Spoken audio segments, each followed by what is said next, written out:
I'm so happy to be here and to introduce our distinguished guest for the screening of Birdemic, as it has been billed. And it's my pleasure to introduce to you James Nguyen.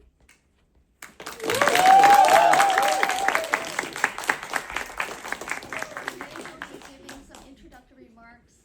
After the screening, we'll have a Q&A, and we'll get to know a little bit more about James. Thank you, Professor. Thank you. You're welcome. Hello, USC! Are you ready for Birdemic, shock, and terror? Yeah! Are you sure? How many beers have you drank? Enough! What have you smoked? Too much. Every day. Well, it's great to be here at USC and screen up a film that I made for a little money called Birdemic, Shock and Terror. You know, the synopsis is a flock of eagle attack a small town, Half Bay in Northern California. Why did they attack and who will survive? And I made a very little money, and I got lucky and became, according to the New York Times, a high-flying classic. Okay, so I hope you like it, and happy Birdemic!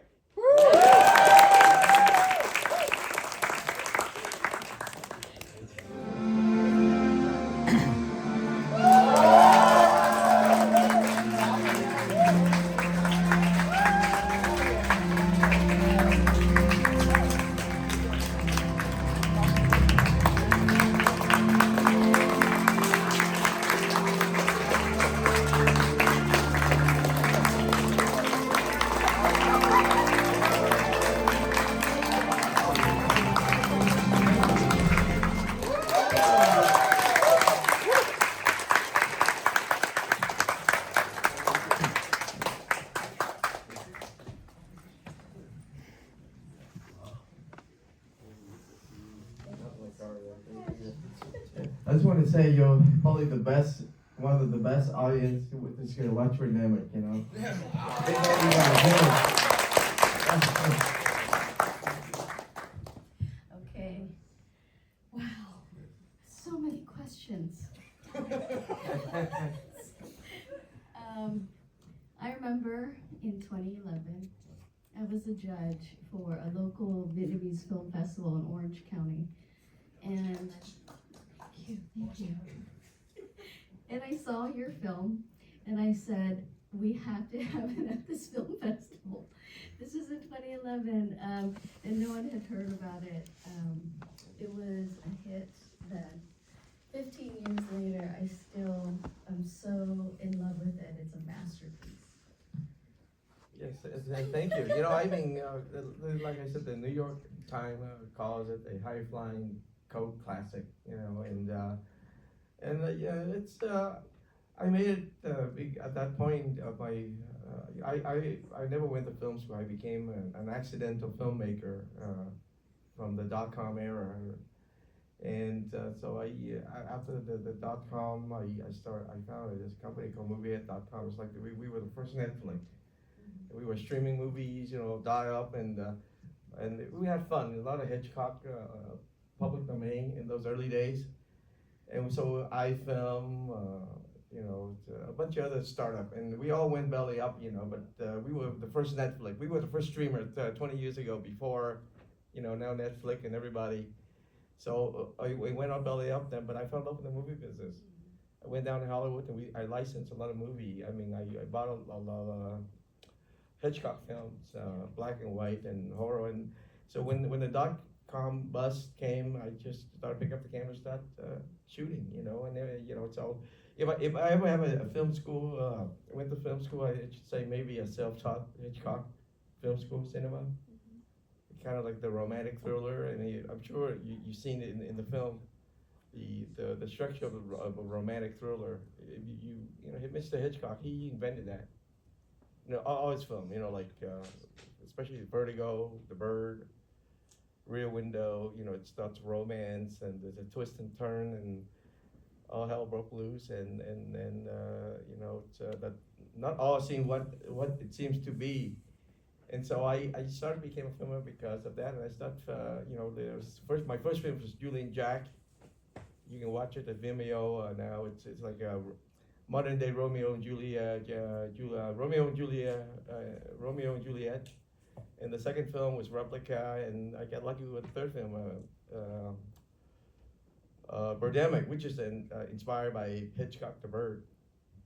And you notice there's a little clip of Mississippi Hedron when they had the love scene in the Motel 6 in Birdemic.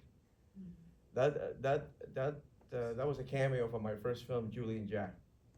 Okay, so my first film I directed, I managed, lucky enough to get the last great Hitchcock one, the Mississippi Hedron to do a cameo in Julie and Jack, and so that's how, and I think I made a film out of passion, the third one, and luck and chance and events, and I think the movie became a hit. Yeah. And so it's very nostalgic for me too. I recognize a lot of the places that you shot on location in San Jose, for example, and also Half Moon Bay. So it took me back. But I also, now in watching it again, I see that you had a very environmental Yes. message. Yes. As a filmmaker, I became an accidental filmmaker, but also an accidental climate activist. I was not a climate activist when I made the Birdemic Shock and Terror when you just view. I just thought it was a good plot, but as the year progressed, I became more of an activist, and it became clear to me more understanding the climate emergency. I mean, you don't hear it in the media, but there's over 2 trillion ton up there right now since Industrial Revolution, 1750. And in order to fix this crisis, we got to remove at least 1 trillion ton. And the clock is ticking. Every year, industrial civilization, you and me, everybody, we emit about 50 billion ton of CO2. That's about 2 ppm, parts per million. And right now, does anyone here know the current ppm right now, Earth atmospheric level of CO2? Isn't it like 480? No, it's we'd be all dead at 480, but that's right now it's at 430, 31.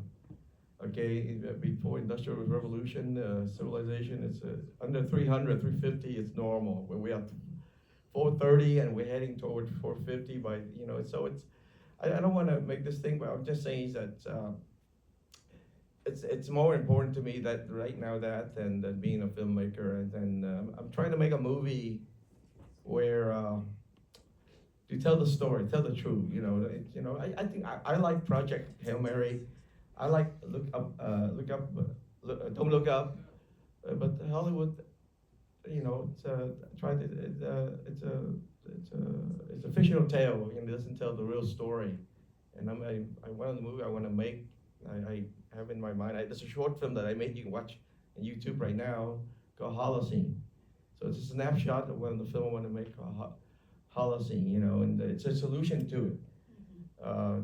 Not doom and gloom, doomsday, but we can fix this. And what I'm saying is we can fix it with technology. There's a company called Climework.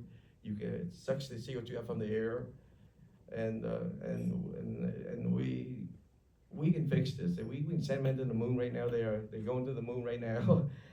We can spend trillions of dollars on AI. I mean, why we can't fix a simple thing? Removing at least 1 trillion ton up there right now. And we got 15 years.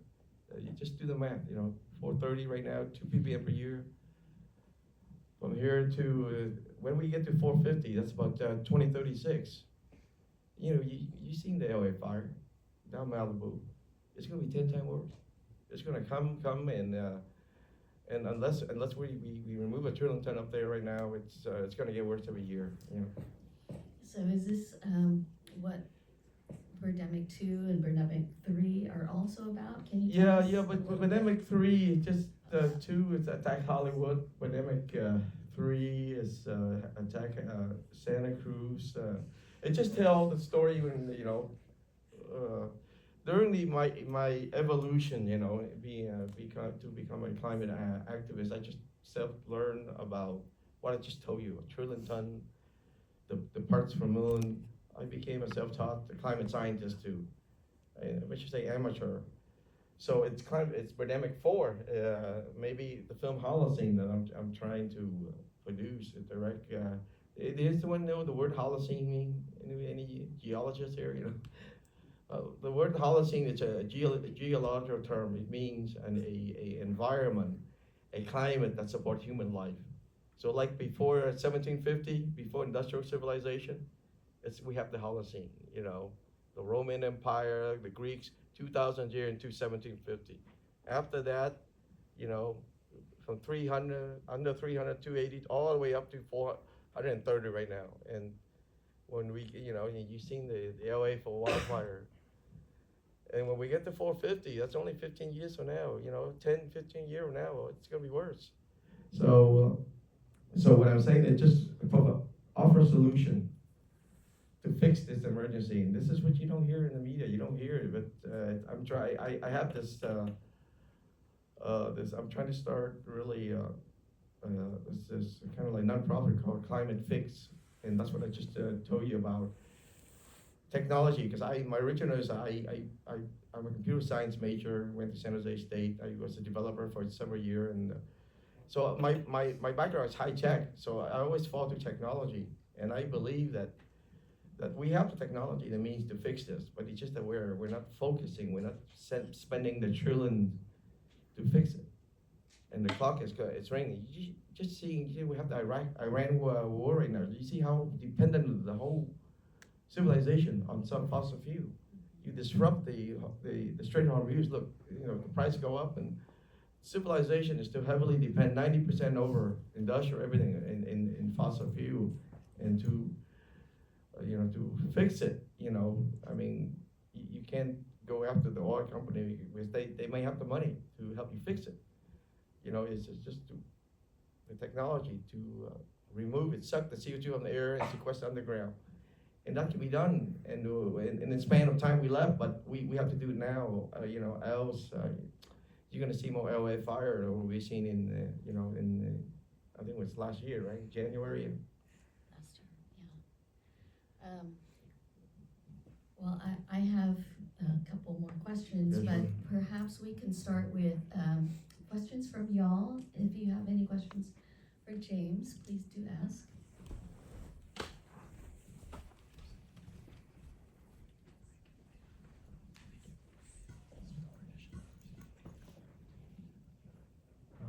Thank you so much for being here. My name is Toll. Love the film. I have questions about music. You seem to have like very different kind of genre in this movie. What's the idea behind like composing for each scene? Well, it's I know it's film school here. When you're in low budget thing, you work with what you have. So a lot of music there, it's licensed, but look at the picture. What I do is that it's self-taught. I look at the picture, and I hear the music. Does it match? Does it fits the scene? So that's how it worked for me. I like if it's a romance scene, you want to put some romantic music. There was one or two customized songs that I commissioned a songwriter, like the Imagine Peace. That was customized. But like just hanging out, I just got lucky with that song. David Carter, he had that song for a while, and I need to shoot a dance scene, and that song it works, and just it became a hit song. It's one of those most I think a popular song in the Birdemic franchise. So what I'm saying is that look at the scene, okay, and whatever music category that scene to be, and try. Does the music work when you play it? When you look at the image, and when you play, that's work. And that's the thing with me.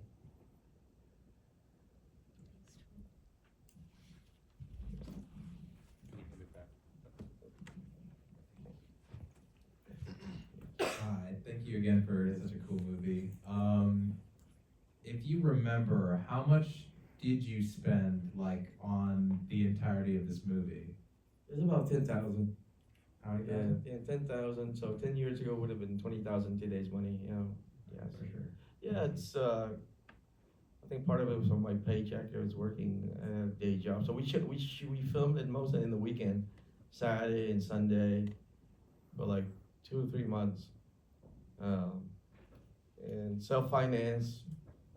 And I shot it on those days was 2010. I think on a Sony VX. You know, it's I think it's HD cam.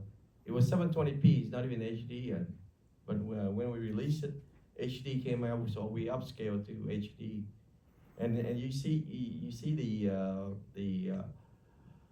the depth of field in it. You know, the VX, those cameras doesn't have depth of field in those days. It's not like the mirrorless day DSLR today.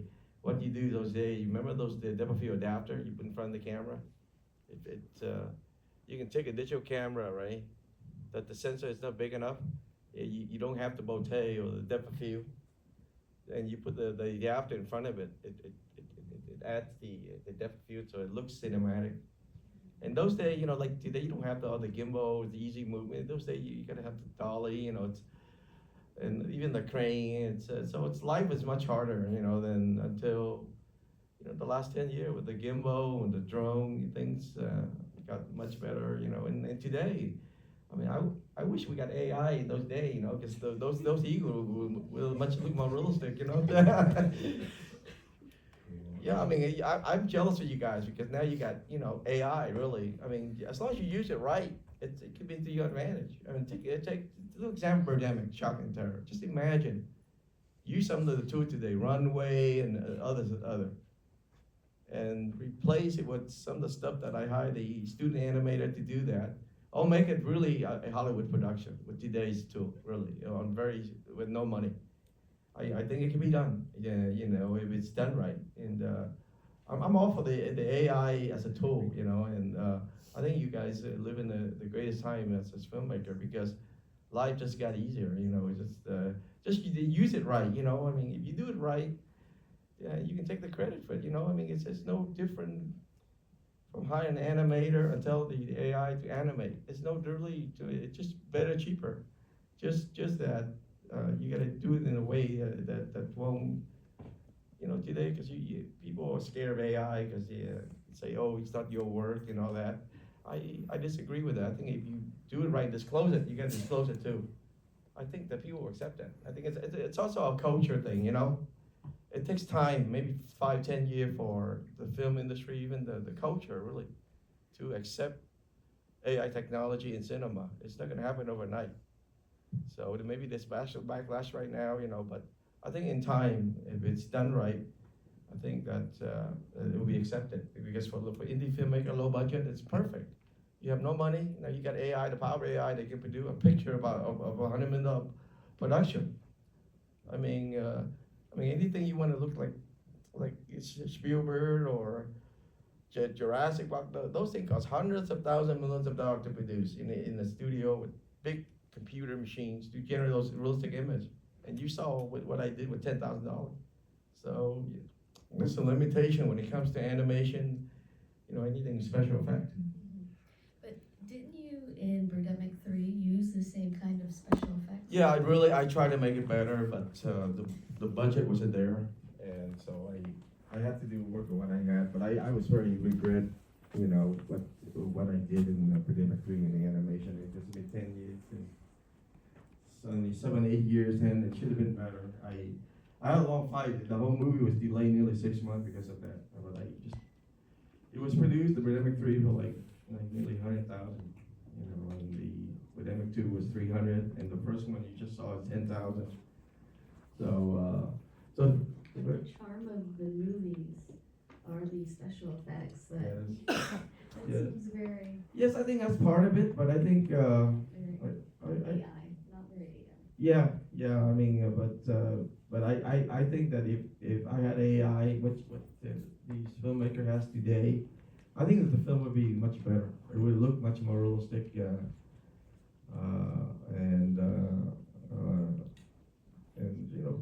let's say I'm jealous of today's filmmaker really, because I wish I had the AI when I made Birdemic, Shark and Tire, really. Just those birds would be look like $100 million picture, you know. Yeah.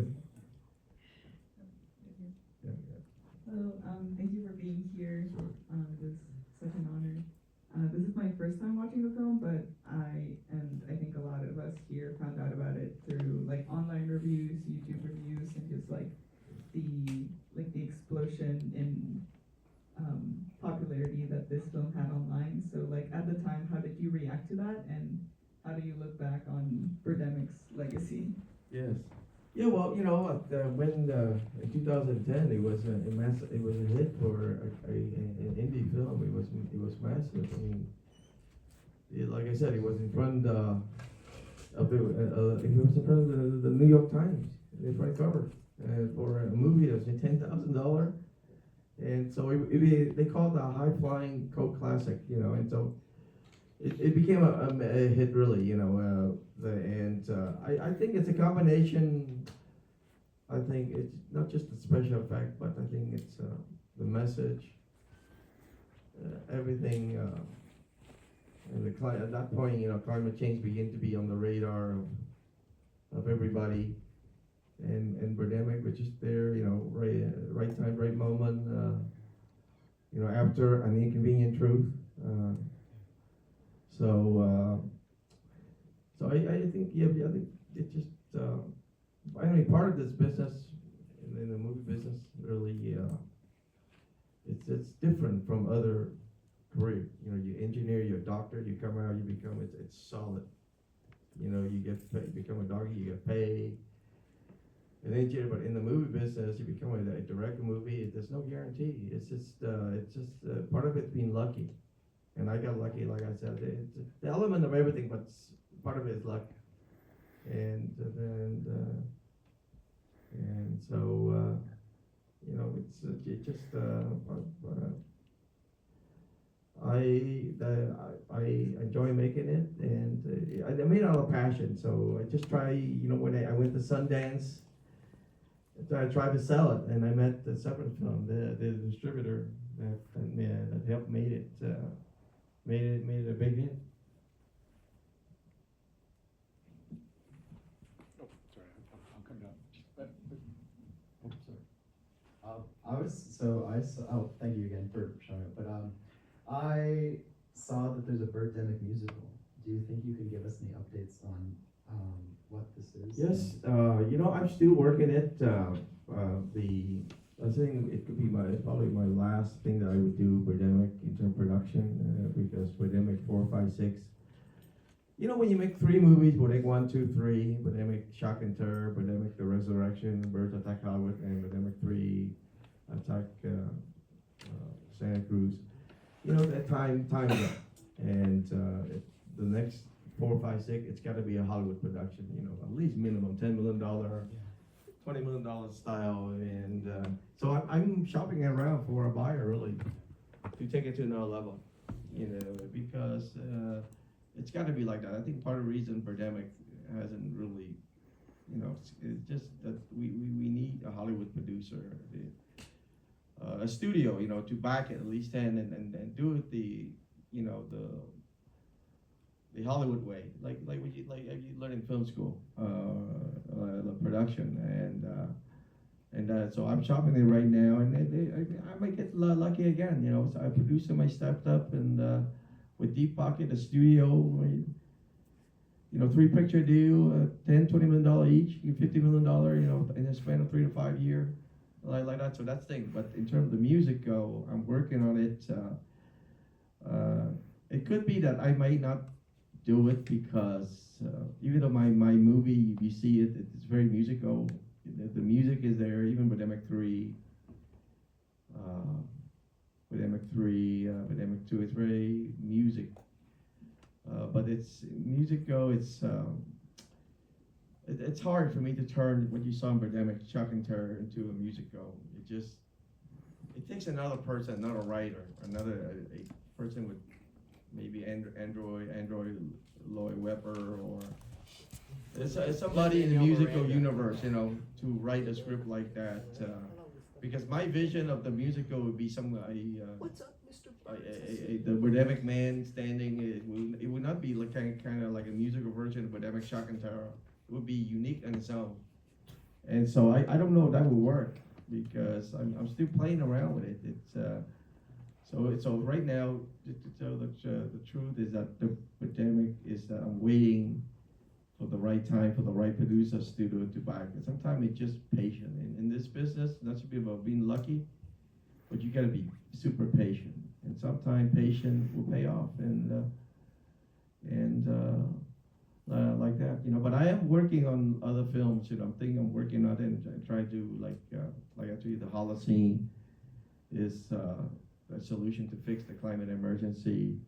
And another film I got in my head, but I tried to launch it several times, but it never moved. It's called Sea Rising. And it's climate related. So I always have a few movies in my head rolling. You know, that's why my production is called Movie Head Picture. And it's yeah. And they had always a movie rolling, and it's fun. You know, it's always making movies fun. Hi. Once again, thank you for being here. I know that you just mentioned the possible like pursuing other things aside from Birdemic. Yes. But I was curious, are you ever gonna like oversee a 4K restoration of Birdemic Shock and Terror?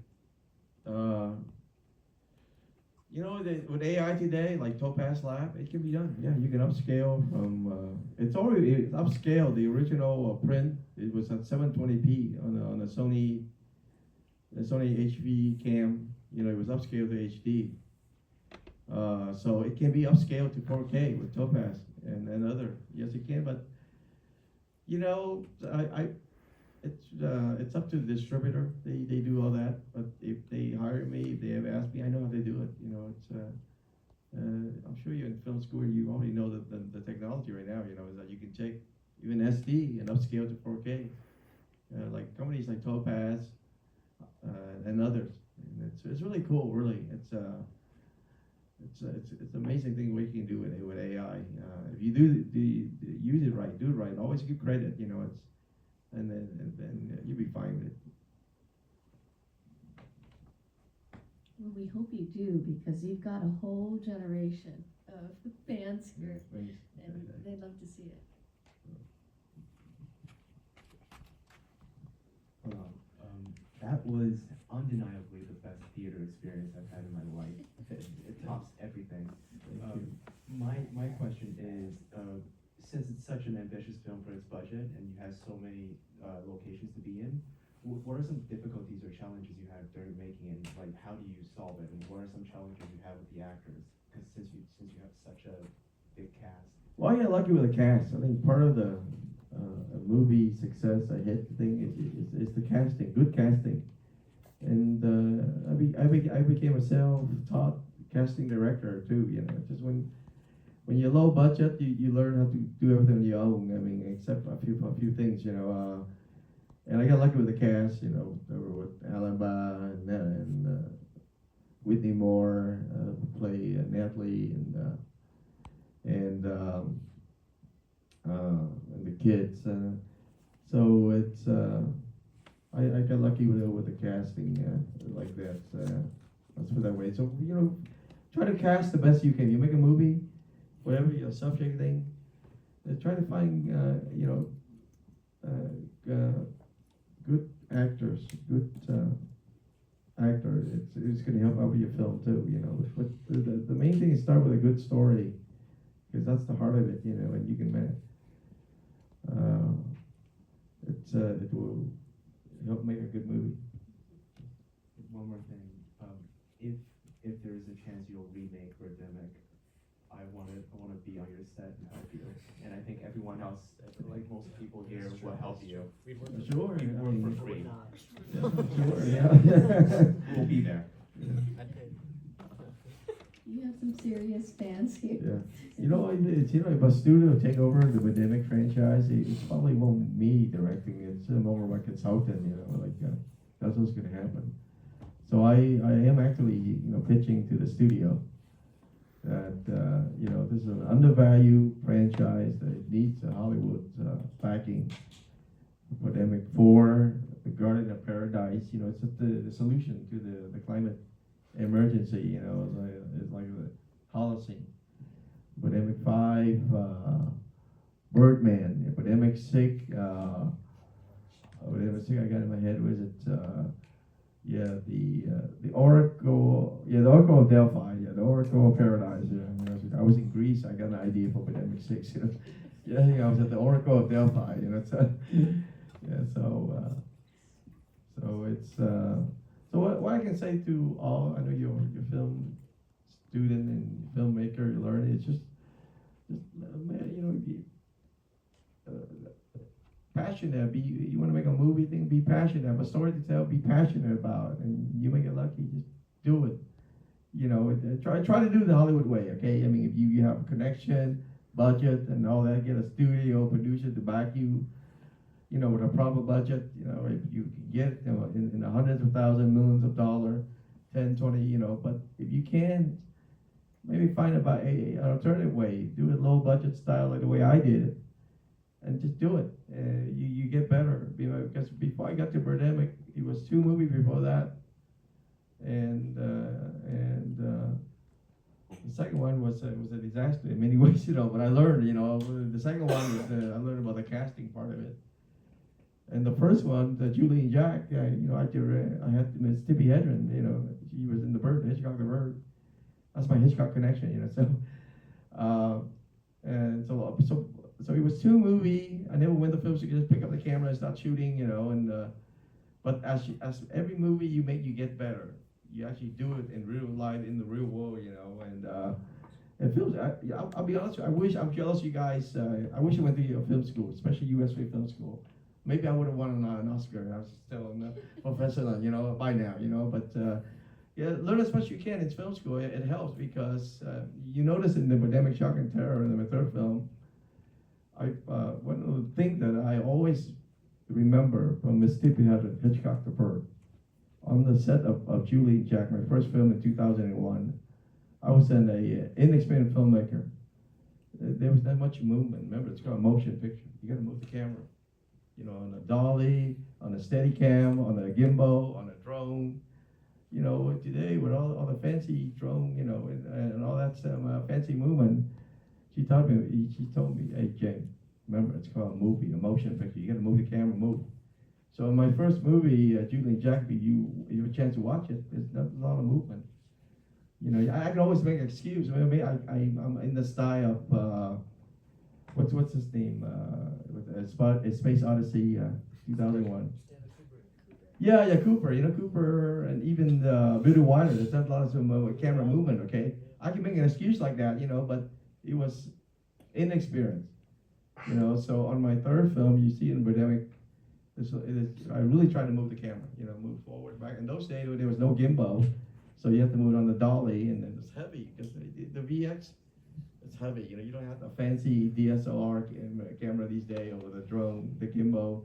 Those things heavy anyway. With the adapter, the depth of field adapter, it makes it it's like a Hollywood airy camera. It's really heavy. So speaking of your fans, would you be able to sign some hangers? Sure. Yeah.